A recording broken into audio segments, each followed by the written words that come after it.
ఒకటి కాదు, రెండు కాదు, 70,000 పోలీస్ కుటుంబాలకి డిఏలు సరెండర్ లీవ్స్ ఈ రోజు వరకు ఇవ్వలేదు. దీని మీద ఒక్కడు స్పందించడు. పోలీసుల శ్రమశక్తిని కూడా దోపిడీ చేసేవాడు జగన్.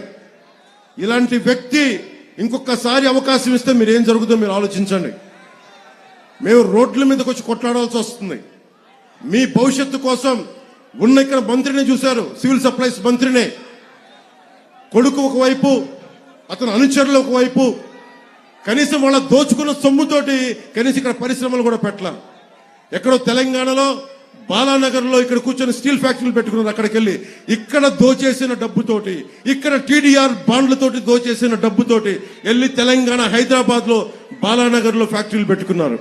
కనీసం అవినీతి డబ్బుతోటి కనీసం ఇక్కడ పరిశ్రమలు పెట్టినా కానీ కొద్దిమంది కనీసం ఉపాధి అవకాశాలను వచ్చిండే. వాడు కనీసం ఆ జ్ఞానం కూడా లేదు ఆ మనుషులకి.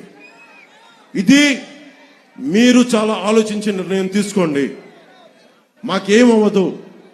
ఆయన చాలా గుండె దిట్టి ఉన్న నాయకుడు. ఆయన జగన్ అకారణంగా ఆయన జైల్లో పెడితే నేను వెళ్ళి చూస్తే ఆయన ఏం బెదర్లా బలంగా నిలబడి ఉన్నాడు. ఆయన దేనికి బెదిరే వ్యక్తి కాదు ఆయన.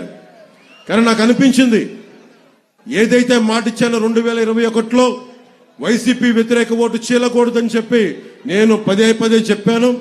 అదే మాట మీద కేంద్ర నాయకత్వానికి తెలియజేశాను. నేను తగ్గాను.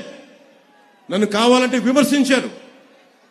ఎందుకు నిలబడ్డానంటే ఆంధ్రప్రదేశ్ యువత, ఆంధ్రప్రదేశ్ భవిష్యత్తు పాడవకుండా ఉండాలంటే నేను ఒక పిసరు తగ్గితే నేనేం తగ్గిపోను. ఎక్కడ నెగ్గాలో కాదు, ఎక్కడ తగ్గాలో తెలియాలి.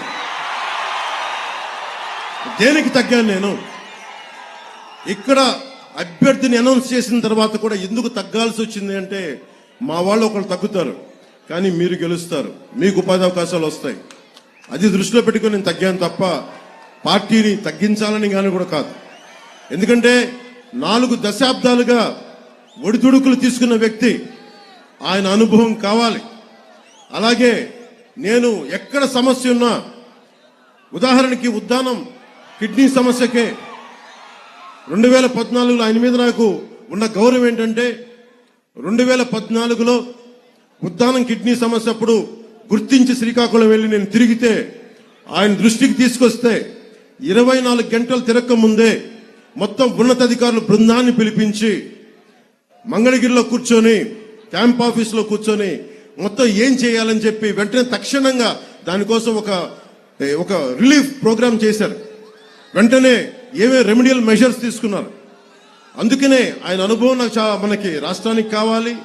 అందుకని కూర్చొని నా స్వార్థాన్ని కూడా పక్కన పెట్టి, మన ఆశయాలను కూడా మన ఆశలను కూడా పక్కన పెట్టి, జనసేన నాయకుల తాలూకు తృష్ణను కూడా పక్కన పెట్టి, కేవలం ఆంధ్రప్రదేశ్ ప్రజల ఆకాంక్షను దృష్టిలో పెట్టుకొని నేను ఈ పొత్తుకి చాలా ముందుండి అందరం కలవాలని చెప్పి నేను ముందుకు తీసుకెళ్ళాను. మీరు బాగుండాలని చెప్పి.